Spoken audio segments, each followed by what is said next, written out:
Your microbiome actually helps to regulate your hormones. Oh, in a full year, and that lets you save. Who cares? Welcome to a brand new edition of Ageless Energy, where we talk about how to burn fat, increase energy, and balance hormones for women over 40.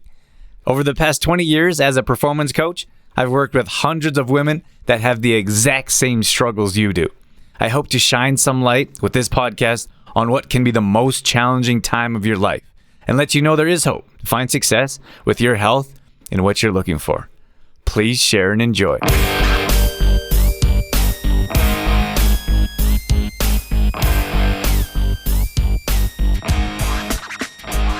Welcome to the show, Dr. Biamonte. Thank you, sir. I'm glad to be here. Yes, we're excited. We got a super important topic to get into. So why don't we get a chance to resonate with you a little bit, give our audience a chance to know who they're listening to. Well, I'm a naturopathic doctor. I'm a certified clinical nutritionist by New York State. I've been doing this work since 1982, so I know my way around the block a little bit. And I want to take up something that you and I were just actually mentioning. It's actually a crime, I think, that a gynecologist doesn't totally understand the effects of the biome on a female patient. And why I say it's a crime is because they're overlooking a very important piece of data that has an intricate function in a woman's hormones. Most people don't know this, but your microbiome actually helps to regulate your hormones. And it does that by shuttling hormones in and out of the intestinal tract, in from the bloodstream into the intestinal tract and back and forth. That's one of the regulating mechanisms of hormones. It's not just that a gland secretes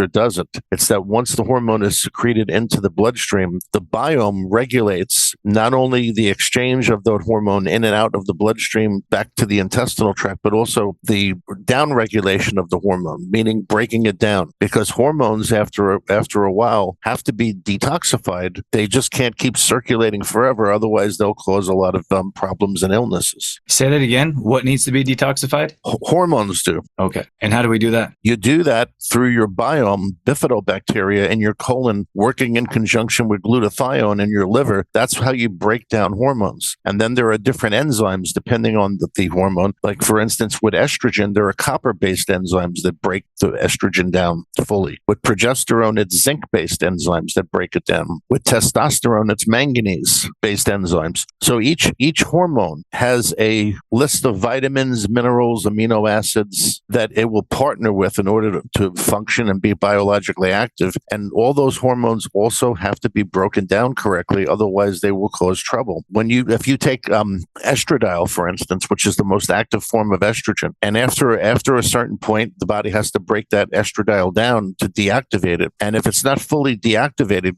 you'll get substrates of the hormone lingering in your system, which can start to cause inflammation and irritation to different parts of the body. And when you're dealing with a woman especially a woman who's still menstruating, that PMS can be a really volatile issue with women. I mean, it's fine. We have a lot of locker room jokes about it. But in reality, if you understand what's happening when you're PMSing, is you're actually in a state of estrogen dominance at that time. And estrogen is an inflammatory hormone. Yes, estrogen is responsible for making a fetus grow, but it also makes other things grow. Estrogen is similar in a sense to growth hormone in that it will stimulate the growth of certain tissues, like a fetus, like a baby, but also cancer cells. And in doing that, it also creates inflammation, which is why women feel the way they do when they're PMSing. Most of the symptoms they have are all inflammatory. And the biome, helping the biome regulate this is really important. It gets overlooked all the time. In some cases, women can do better in trying to regulate their hormones by getting their biome corrected than by taking all types of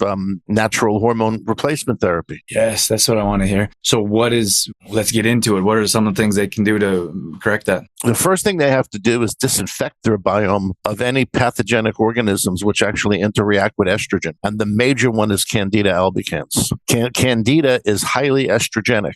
Candida itself responds to estrogen. Estrogen stimulates the growth of Candida, and Candida also stimulates the estrogen receptor sites in your body to make estrogen have a greater impact on you. That's the number one enemy in the woman's biome is Candida, because of the fact that it over-amplifies the effects of estrogen. So why don't we explain, some of our listeners might not know what that is. Well, Candida is a normal inhabitant of your biome. Candida is a fungus, which is often thought of as being a chameleon because it can flip itself at will from being a fungus to a yeast. Candida is the yeast that's responsible for vaginal yeast infections for men who have jock itch and groin rashes. When people get thrush, people who are immune suppressed, when they get thrush and their mouth turns white and it's painful to swallow and whatnot, that's also Candida.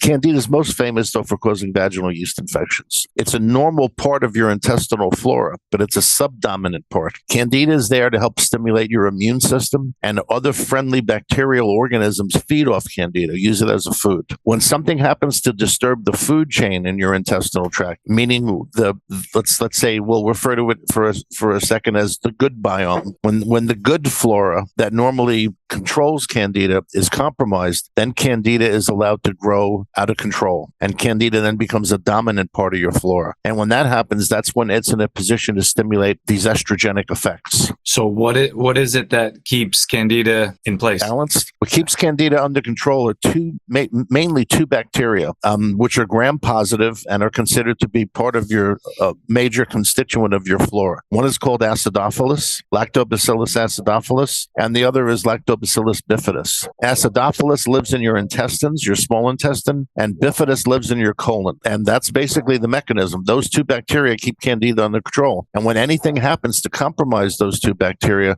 the Candida will then start to grow and become dominant where it should not. Okay, so those ones in there in particular, we have to do something, talking about proper digestion, food intake, etc., to make sure that those are functioning properly. Yeah, or we have to make sure we avoid anything that's going to compromise them, which the number one hit parade are antibiotics.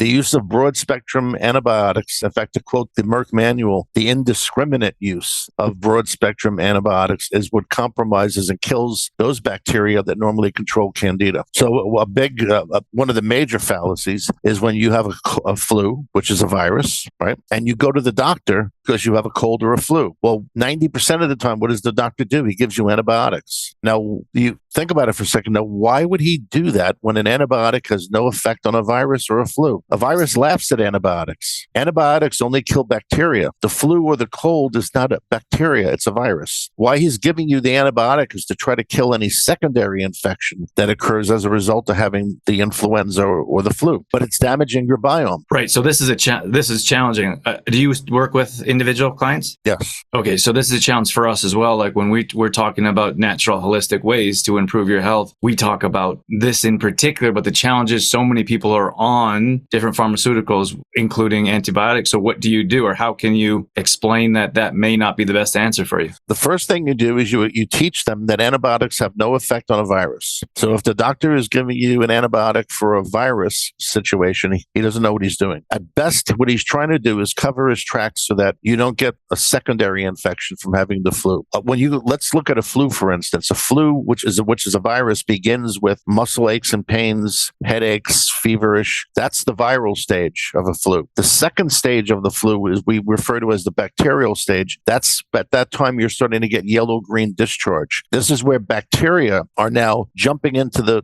fight, and they're causing a secondary bacterial infection. To take antibiotics, the doctor's reasoning, he gives you an antibiotic and he's knocking out the second stage of the flu, which is actually the bacterial stage. You're better off letting it run its course because those antibiotics are going to kill your flora, and now you're going to have compromised flora, and now you're going to get Candida. So what the options always are to go with something natural rather than something that's pharmaceutical, which if used indiscriminately has too many side effects. Right. And then so what you're talking about here is what we've seen more than ever, seemingly, is people are not just not feeling well, but they're not feeling well longer than ever before. So more people, it seems to be more frequently, and then the duration is being extended. Well, there are many reasons for that. Eating GMO foods, big reason. GMO foods are one of the most hidden traps out there. Most people don't understand what they are, but essentially GMO foods are the brainchild of a company called Monsanto, which I call the corporation from hell. And Monsanto makes makes these genetically modified foods because it's cheaper. There's a lot of reasons from a business standpoint why genetically modified foods are good for that business, but your body's DNA can't figure out what the hell the genetically modified foods are. Genetically modified foods are another thing after year of consumption which kill your biome. Not to mention the fact they've been banned in most throughout Europe because they cause different types of cancers. Right, And in America, they refuse to look at those studies, but Europe has banned them. Yeah, same as Canada. No different here. So that's one thing. The other thing is you have various pollution. You'll have various additives in foods. There are a lot of reasons why people or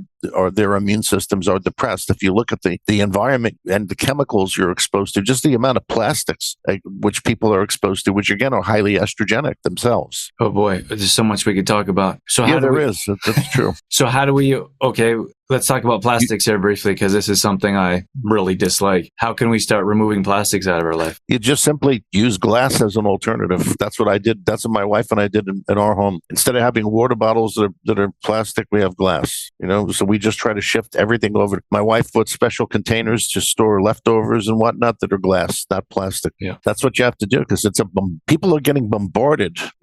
I'll jump for a second to a different way of looking at this. Autism. 200 years ago, people didn't know what autism was, and one of the reasons why is not so much because socially it wasn't dictated. It's because kids who have autism are bad detoxifiers. When you do genetic testing on these kids, you find they have all the SNPs that are the SNPs that lead to improper detoxification. So kids with autism don't detoxify well. And how they get into the autism scene is they become overloaded with toxins that didn't exist 200 years ago. 200 years ago, you didn't have mercury, you didn't have thimerosal in vaccines that people were getting. You didn't have all the different toxins in the air. Basically, a kid with autism is a kid who can't detoxify and his body's overloaded with toxins, and it then affects him neurologically. Wow, that's a lot. That's heavy. So that's a slice of how toxic we are on this planet. We're very toxic. It goes way beyond global warming. Global warming is a joke compared to the amount of toxins the average person is exposed to. So what are some action steps we can do? We talked about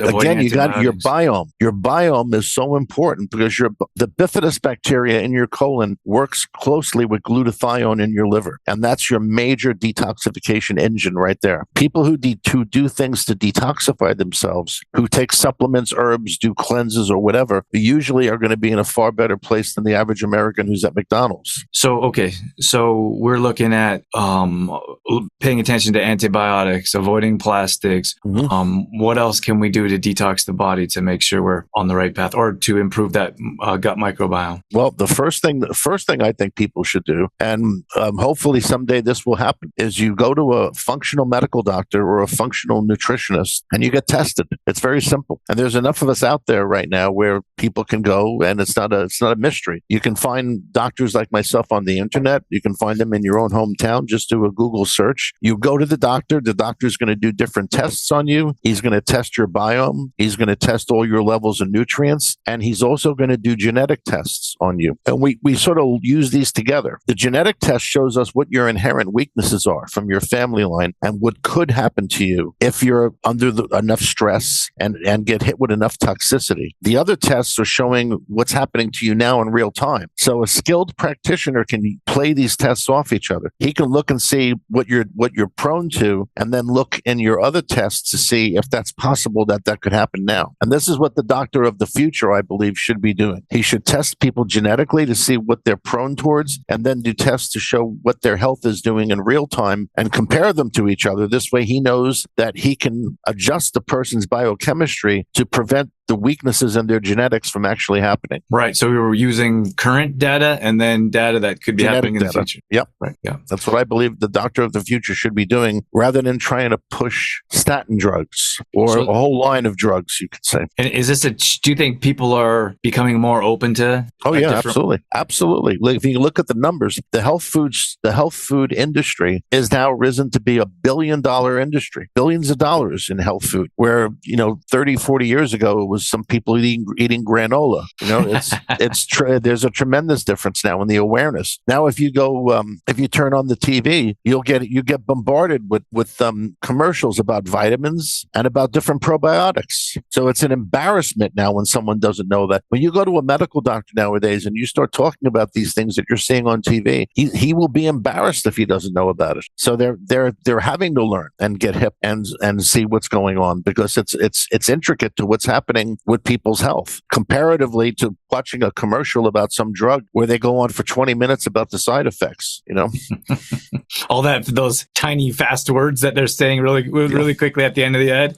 Yeah, it's hysterical. So for I watch these commercials and I'm saying to myself, I can't wait to get on that drug. I can't wait to become impotent and half blind and all the other things that are going to happen. So we got to start taking action, and we got to take control of our health. That's what we got to do. And we have to try to avoid pharmaceuticals as much as possible, because what people have to understand is that it's a scam. And the biggest scam is psychopharmaceuticals, because there is no evidence that these drugs, these psychiatric drugs, do anything beneficial. The doctors keep throwing around this term, a chemical imbalance in your brain. Do you know that there is not one study that has proved that? If you hear a psychiatrist go on about how you have to take Prozac because you have a chemical imbalance, ask him, what is the study that proved the chemical imbalance existed? Can't answer you. He'll give you a no answer. He'll go hide in the closet, because there hasn't been no study that proves there is a chemical imbalance. And if people really understood how SSRIs work, they'd be shocked. SSRIs don't raise your serotonin. What they are is they are serotonin uptake inhibitors. They block the reuptake of serotonin into your brain. This is why so many people, when they do the trials, actually commit suicide or far worse.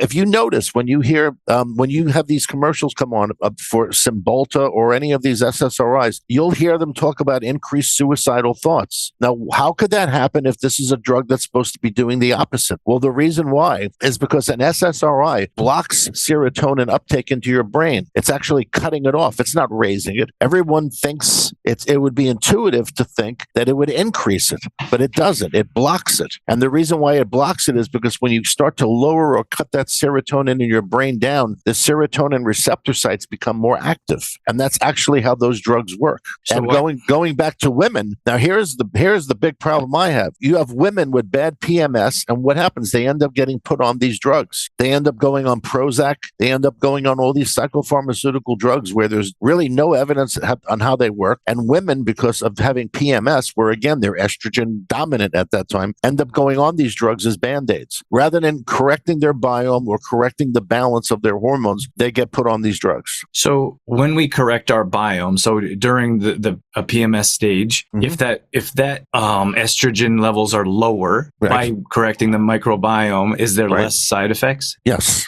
A million times. So less night sweats, less. Yes. And there are a lot of simple things women can do on their own. Simply taking vitamin B6 and zinc during your menstrual cycle, and the magnesium, those three things, magnesium, B6, and zinc, can dramatically improve your PMS. Now, you can get into a larger program of that, to also take currant seed oil and a lot of other things. But just those three things can make a huge difference in a woman's life. Magnesium, B6, and zinc. That helps regulate a lot of the symptoms, and it helps regulate the estrogen to progesterone balance. Taking probiotics, a woman, again, now the caveat regarding probiotics is that if a woman already has an existing Candida overgrowth, the probiotics don't really help much. They only help at the time you're taking them. You have to eliminate the Candida and then reimplant the probiotics. It's like a game of musical chairs. Once the Candida is there, it's not going to go away. You've got to get the Candida out of there and then put the probiotics in, and then that will normally help regulate your biome and regulate your hormones. That's the only thing. I don't want people to take probiotics and then become disappointed, because they're not going to get a good response if they do have Candida. What is the, I got two questions I really want to ask. How do they know they have Candida? And I want to know what type of probiotics you recommend. Well, let me answer the second question first, because there's a whole chain of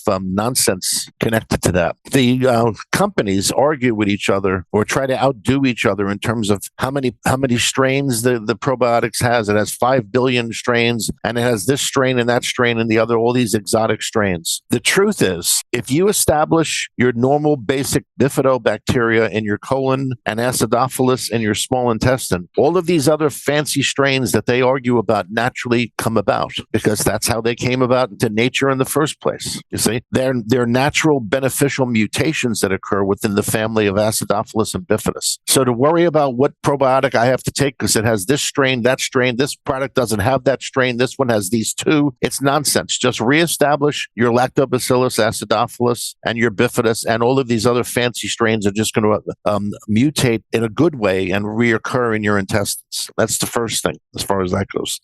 As far as what I recommend is, I just recommend a probiotic which is called a sticky strain or a human strain. Those are industry terms, and those are the probiotics that really work, because a human strain or sticky strain literally does stick to the lining of your intestine, where other strains that aren't human strain don't. They just pass through your system and they end up in the toilet. One of the things I would like to ask of you guys is that some of you know that I don't run ads on this show and don't plan on in the immediate future. So the only ask I have for you is that you help us spread the word so we can help more women burn body fat, increase energy, and balance their hormones. And the only way that we can do that is if you can rate and review this podcast. So the single thing that I could have you do or could ask of you is to leave a review. It'll take 5 minutes or one swipe of the thumb. It would mean the absolute world to me. And more importantly, you could change the world for someone else. As many of you know, there's plenty of women that struggle in this age group for balancing hormones, increasing energy, and burning body fat. So if you could help spread the word, that would make a big difference in our life and probably someone else's as well.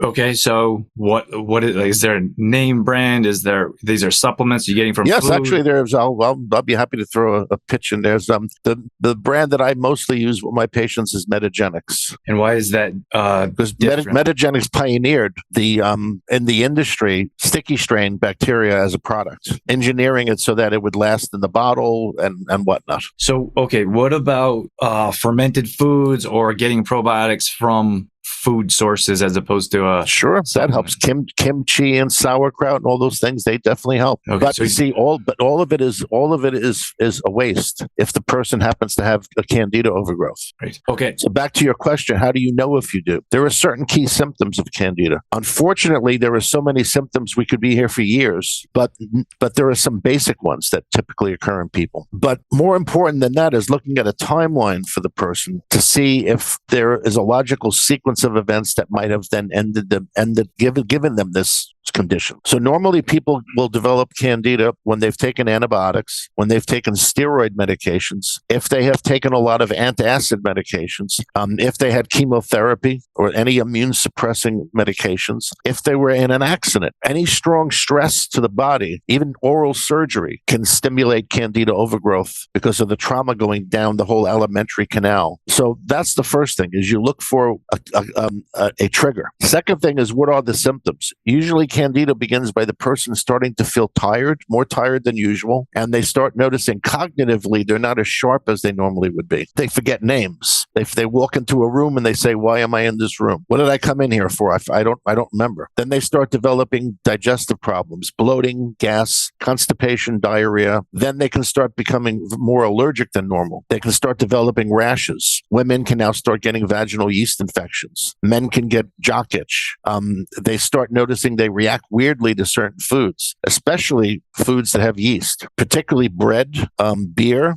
There are people who with Candida who will drink one beer and have to go home and go to bed. So you'll get these symptoms starting. Now, when Candida becomes very severe, it starts to imbalance your hormones, and then it also starts to make you extremely chemically overloaded or sensitive. We used to call this years ago a universal reactor. This is somebody who's basically so toxic that he's reacting to everything in his environment. They can't go to the supermarket and walk down the aisle where they have this, the smells of those chemicals will freak them out. They can't go to a bar and sit down where people are smoking and they're wearing perfume. They can't do it. They'll get incredibly sick. So that's at the higher end of the symptoms of Candida. Yeah. So it could be a lot of different things. It's hard to put your finger on it. It's hard to put your finger on. Yeah. Okay. But a person can figure it out. If a person realizes that they're starting to have a lot of these symptoms that are all disjointed and don't make sense, And then they say they hear a podcast like this and they go, wow, maybe that's Candida I have. If then they go back and they think about when did all these symptoms begin, like try to spot a time they didn't have these symptoms and then move forward. And then all of a sudden they go, oh, gee, that's when I had my wisdom teeth removed and I had all those antibiotics. And it was after that point that I started to feel this way. So now they've got something. So what if they're in a situation like that, like they don't know any different, or they feel strongly that they should take that recommendation of antibiotics? How do you flush that out? We talked about detoxing a bit at the beginning. So you've taken antibiotics. What can you do? There's nothing you can do. The horse is out of the barn. But if we back up for a little bit, there are a lot of alternatives to antibiotics that work arguably better. There are different types of colloidal silver on the marketplace now, which don't have any side effects, where they would normally in the old days produce this gray blue tint to your skin if you took too much of it. They don't do that anymore. And some of these silvers are more effective than antibiotics. There's oil of oregano, which is a very effective antibiotic. And the list goes on and on and on. There are a lot of, if a person goes to the health food store, spends a little time there looking around and asking questions, they can assemble a medicine chest, which could be virtually all natural. In fact, I wrote an article 20 years ago. It was called Your Medicine Chest Can Be Natural. And I explained how everything in your medicine chest could be substituted for a health food store item that doesn't have the side effects. Okay, this is great, but I do have to start wrapping things up here. Anything we missed you wanted to mention? Well, if we're looking at women, I would say if we're going to look at that point, which is sort of what we've been focusing on, it's very important that a woman find a functional medical doctor who understands the effects of the biome on her hormones. And it's extremely important that women refuse to take unnecessary drugs. Like one of the biggest crimes I can imagine is a woman who's PMSing, who goes to the doctor and the doctor wants to put her on psych drugs because she's PMSing. He should be doing something to correct her hormonal imbalance, not putting her on psych drugs. Yeah, and then you get stuck on those, right? Like you get addicted to them, right? Yeah, you can. So, or maybe that's more pain medication. No, it's psychiatric drugs. You get addicted to them because they're actually causing a deliberate imbalance in your neurotransmitters to try to make a person feel differently. And once they do that, there's a phenomena called homeostasis, which everybody studies if you go to medical school or even in high school if you study biology. Homeostasis means the body's trying to hold something in a stable place. Once the body gets used to doing something, unfortunately, even if it's the wrong thing, that becomes its stable datum, and that's the way it's going to stay until you know how to unravel that. So when people go on those drugs, they have trouble getting off of them because now their body's used to how that drug has their body working. That's why you never want to get on them in the first place. Okay. How do we get a hold of you? Website? Yeah. My website is health-truth.com. I have two other websites, the New York City Thyroid Doctor and the New York City Candida Doctor. They can find me at either of those three websites. So what are you doing? Like, this is radio, this is podcast. People are all over. You able to work with people online? Yep. I actually only work with people virtually now. There was a time where we had, all these people in our office. We don't do that anymore. We found it to be inefficient. We found it's much more efficient to work with people virtually. I did my first phone consultation in 1987 with a patient because the patient was being referred by a local person. They lived in Texas. They said, there aren't any doctors like you in Texas. Can you help my uncle? So I spoke to him on the phone, and that was the first one. And now with the help of the internet, now we're 100% virtual. Awesome. Okay. So we can reach you. They go to one of your websites. They can go and find out more details. They can read or hit the contact page, and there you go. And there they go. Yep.